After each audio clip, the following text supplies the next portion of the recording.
Okay students, question number 20 पर चलते हैं। क्वेश्चन नंबर 20 कह रहा है किसी बिंदु आवेश के कारण उस बिंदु को केंद्र मानकर खींचे गए 10 सेंटीमीटर त्रिज्या के गोलीय गाउसियन पृष्ठ पर वैद्युत फ्लक्स का मान -1 × 10⁻³ न्यूटन मीटर स्क्वायर प्रति कूलम है। और इससे रिलेटेड दो क्वेश्चन दिए हुए हैं। क्वेश्चन ए है, यदि गाउसियन पृष्ठ की त्रिज्या 2 गुनी कर दी जाए तो पृष्ठ से कितना फ्लक्स गुजरेगा और बिंदु आवेश का मान क्या होगा। तो चलिए सबसे पहले मैं क्वेश्चन को हम लोग एक्सप्लेन कर रहे हैं। अभी हम केवल क्वेश्चन को एक्सप्लेन कर रहे हैं। कह रहा है कि एक बिंदु पॉइंट चार्ज है जिसको यहां पर रखा गया है और इसी को सेंटर मानकर एक 10 सेंटीमीटर का गोलीय गाउसियन सरफेस खींचा गया है। गुड, इस प्रकार से R बराबर 10 सेंटीमीटर का एक ये पॉइंट चार्ज है क्यों, और इसी को सेंटर मानकर एक R बराबर 10 सेंटीमीटर त्रिज्या का एक गाउसियन सरफेस प्लॉट कर दिया गया है।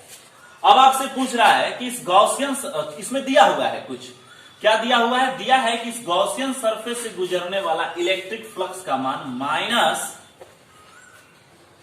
× 10⁻³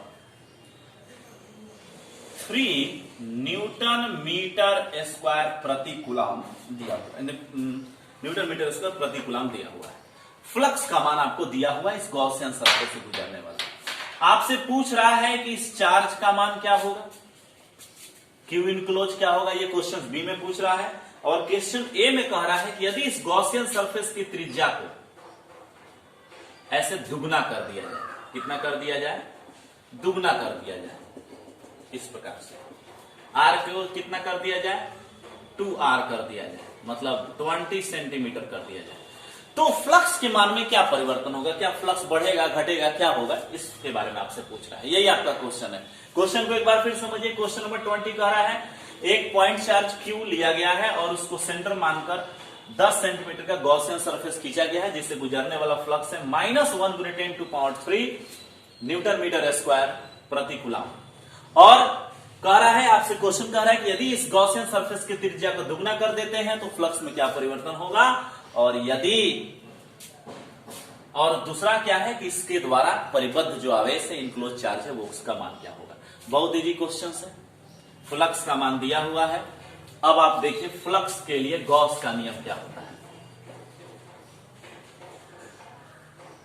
गॉस का जो नियम है, गॉस लॉ, ये क्या कह रहा है, गॉस लॉ कहता है कि किसी भी बंद सतह से गुजरने वाला फ्लक्स जो होता है वो Q इनक्लोज बटा एप्सिलॉन नॉट होता है।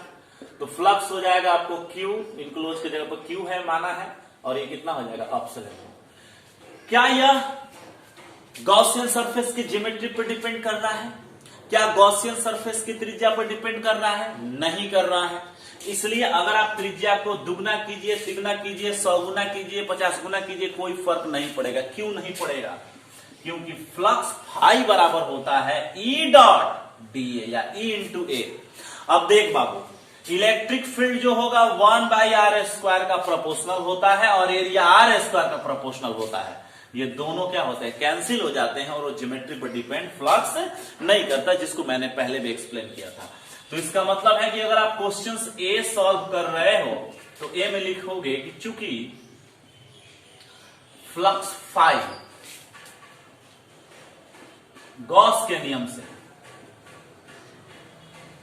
गॉस के नियम से फ्लक्स फाई बराबर Q/ε0 R पर निर्भर नहीं करता है, नहीं करता है। इसलिए त्रिज्या में परिवर्तन करने पर, क्या करने पर, परिवर्तन करने पर फ्लक्स में कोई परिवर्तन नहीं होगा, कोई परिवर्तन नहीं होगा, कोई दिक्कत। बहुत बढ़िया।